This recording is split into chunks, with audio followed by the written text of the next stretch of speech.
જય શ્રી મહાકાલ. આ માણસનું કેરિયર છે ને, કે એની જિંદગી કેવી રીતના બને ને, એના ત્રણ પાસા છે. એક માણસની લાલસા, એક મહત્વાકાંક્ષા અને એક કોકનું એહસાન. માણસ છે ને, આ ત્રણ વસ્તુથી જે વસ્તુ તમને કોઈ પણ તમારા જીવનમાં મળે પ્રકૃતિના નિયમ મુજબ, એ પ્રમાણે તમે ઢળી જાઓ.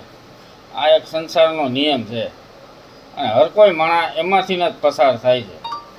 પછી કોઈ પણ તે ફિલ્ડમાં હોય, એટલે આ બધું છે ને પ્રકૃતિ એક બનાવેલું છે. પ્રકૃતિ નિરંતર અપગ્રેડ થયા રાખે છે અને માણસો એમાંથી કોઈક નિરાશા ભર્યા થઈ જાય છે, કોઈક હાવ શૂન્ય થઈ જાય અને કોઈ તટસ્થ થઈ જાય. એટલે માણસની જિંદગી આવી હોય. આમાંથી શું તમારે વિચાર કરવો એ તમારો પ્રશ્ન છે. કોઈક પરિવારમાં હોય, કોઈક પરિવારથી ઉપર ઉઠીને વાત કરતું હોય, કે પછી કોઈ સમાજ કલ્યાણ કરતું હોય, કોઈ જગત કલ્યાણ કરતું હોય.